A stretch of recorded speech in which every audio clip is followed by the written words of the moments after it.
So the narrative has always been that there's video.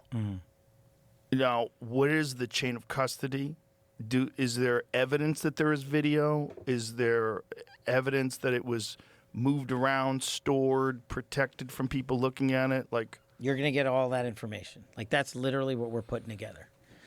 And we're going to give you every single thing we have and can. And that's the whole point.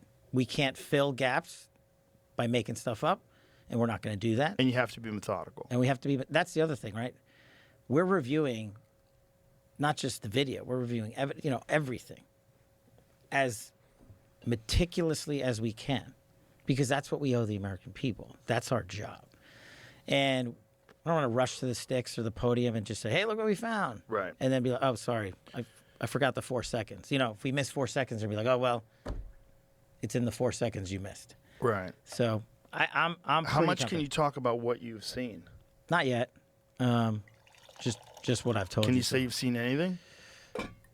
No, that's the point, that there's nothing in there, like in the video. You guys would be bored. You're talking about the video of the murder or the suicide. The suicide. But what about the video from the island? Oh, sorry. So you're talking about two different things. So sorry. So again, we're going to give you everything we can, and people have to remember, we're not going to re-victimize women. We're not going to put that shit back out there. It's not happening, because then he wins. Not doing it. You want to hate me for it? Fine. Again, logical play out. If there was a video of some guy or gal committing felonies on an island and I'm in charge, don't you think you'd see it? If you have access to it. If I have it, period. Right. If I have it. If you have it. So where else would it be? What do you mean? If you have it. Right. But you can't say that you have it. No, we're giving you everything we have. So far. Everything we have so far is Have the you guys universe. gone over all the video that's available? Yeah, that's what I'm telling you. That's what takes so much damn time. Right. And is there video from the island? not of what you want. The people out there have filled the void with can't wait to see X, Y, or Z. Right, speculation. And I'm like, here's the other thing I've been asking for, right? Openly. If you have information on this, call us. Tell us. The best resource we have is the American people in the world. Right. Get me the tail numbers. Get me the flight, get me new information, and I will run that down. So this narrative might not be accurate, that there's video of these guys doing this. Exactly. Is it possible that the video was taken and destroyed? Well, you're talking about, decades worth of stuff, right? Remember, we have what we have pursuant to lawful search warrants and authorities from the case that was done however many years ago it was done. That's what we have. If other people have other stuff and they want to give it to us, bring it. Have you guys reviewed everything that you have? Almost. Yes, we have, and now we're figuring out how to put it out. Now, I understand that you would never re-victimize these women and show this footage, but is there footage? Outside of, the only thing I can say right now is if there was footage of anyone doing anything else, we would have opened a case. Is it possible that there was footage that you just will never have access to because they've already gotten rid of it? I mean, anything's possible, right? Well, there was a long time, right, between the time when it was clear that Kamala lost the election and that Trump won. Yeah, I mean, before he got into office. I got here 100 days ago, literally. Right, so, exactly. It's just kind of crazy. So I'm doing what I can, and that's this type of stuff, and I'm happy to talk about it and bring it up. But what I'm trying to achieve at the Bureau is not only are we doing what's of public interest, what's of great public interest, our biggest job is to defend the homeland and stop kids from dying. That's my biggest job.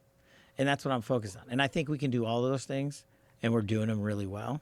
And I think if you give us just like another 100 days, it's not a lot of time. I just hit my 100-day mark like 2 days ago. Right. You're going to see a ton of stuff. You're already seeing it. We just rolled out the Catholic memo, the truth about that.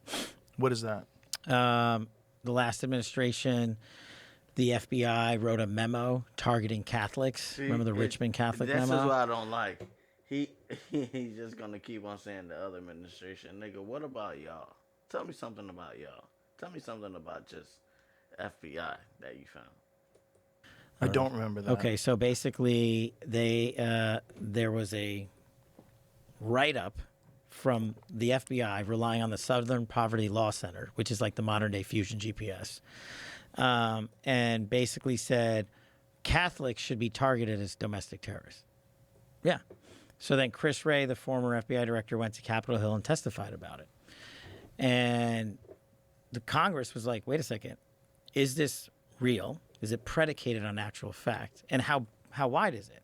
Is it one office? Is it all these people across the country? Are Catholics being targeted as domestic terrorists? And what ended up happening was Ray said, oh, it's just one office, one memo, nothing to see here.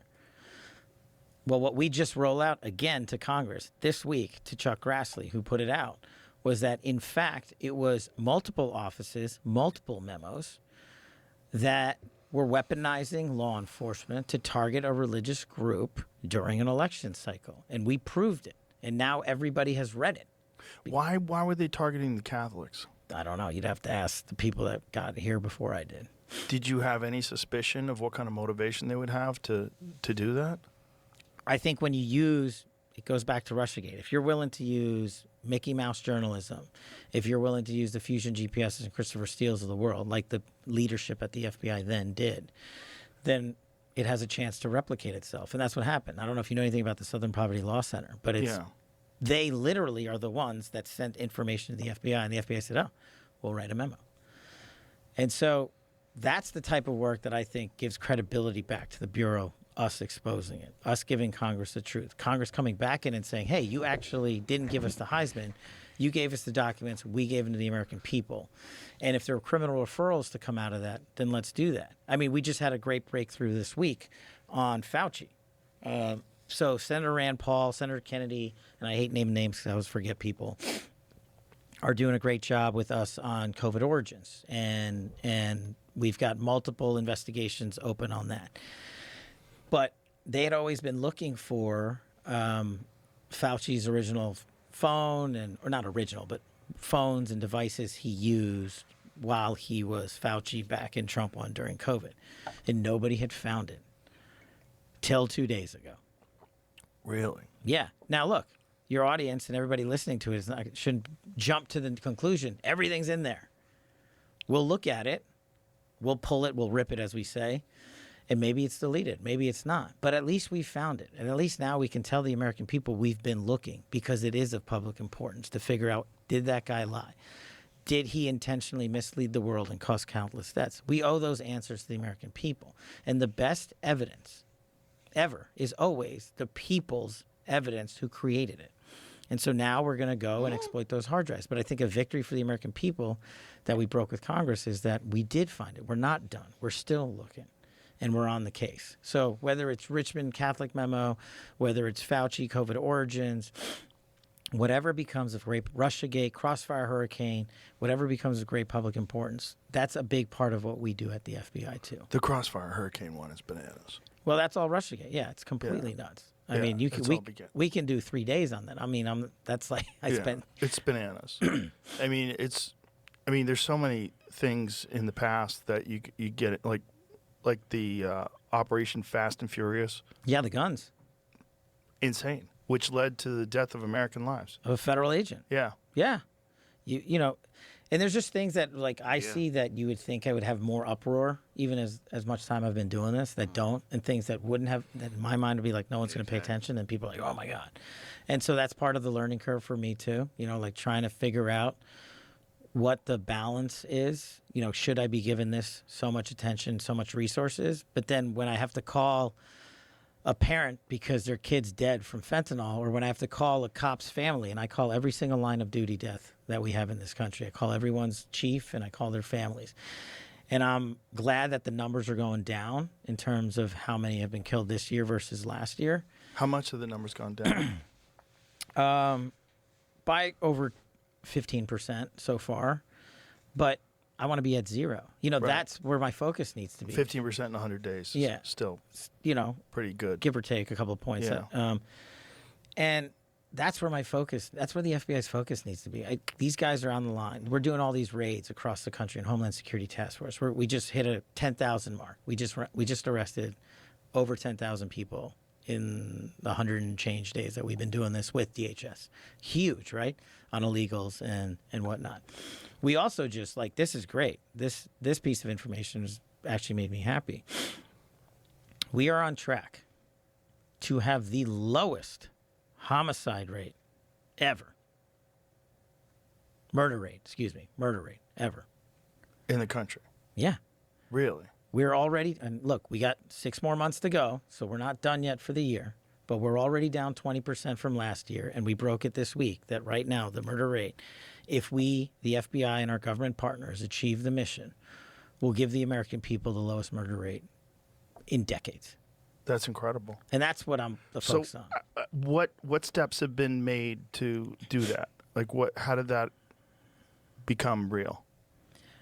So Immigration laws and stuff. I think, and I've worked with cops and law enforcement a lot in the past, and you have too. They're awesome.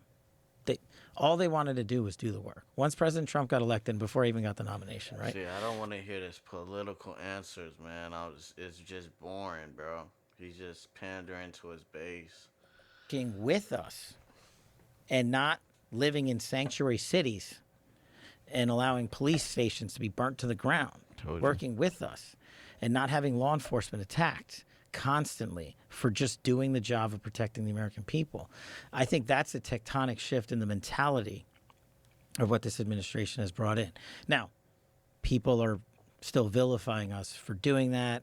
How dare you separate families, they'll say. And I'm like, how dare you separate a mom from a kid on a fentanyl overdose? How dare you separate an American soldier's mom or dad from the guy that got blown up at Abbey Gate?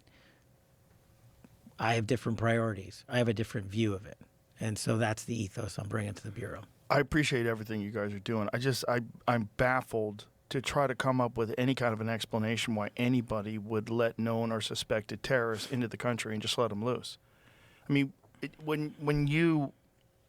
know you can't speculate, but when you take office and you realize all this is going on, like what is going through your mind? Like, how are you processing this? Like, is this pure incompetence? Is this malice? Is this a foolhardy adherence to ideology and just to completely ignore the danger that they're putting the American people in by doing this? It's intentional. The intentional decision was when you're going to let in, 9 million people? A lot of them are going to be criminals. A lot of them are going to be TDA. You saw what they did in Colorado. A lot of them are going to be MS-13. A lot of them are going to be narco traffickers, which when you allow narco traffickers in the country, you're automatically bringing sex trades trafficking, human trafficking, and drug trafficking, automatically. And the drug traffickers have partnered with the terrorist organizations and our adversaries. We haven't even talked about Russia and the CCP and how they've combined forces over the last however many years to infiltrate America, not just with people, but our cyber capabilities and our infrastructure. And so when I come into a job like this, patience is one of the hardest things you have to manage because you can't fix everything overnight. You have to build up the workforce. You have to get them the resources. You have to fix the infrastructure that's broken. I mean, I'll just give you a quick example. The building that the FBI calls headquarters, the Hoover building, is like 70 years old. I literally have netting, mesh netting, holding up the side of the building because pieces of concrete fall off of it so it doesn't hit people in the head. I'm not kidding. I'm dead serious. So I said, how about we give the workforce a safe place to work? So we're moving out of there. And people think it's a political decision. Oh, Kash Patel's taking the FBI out of the list. Yeah, oh my God, bro. You see what I'm talking about? This is what we got, bro. This is what we got.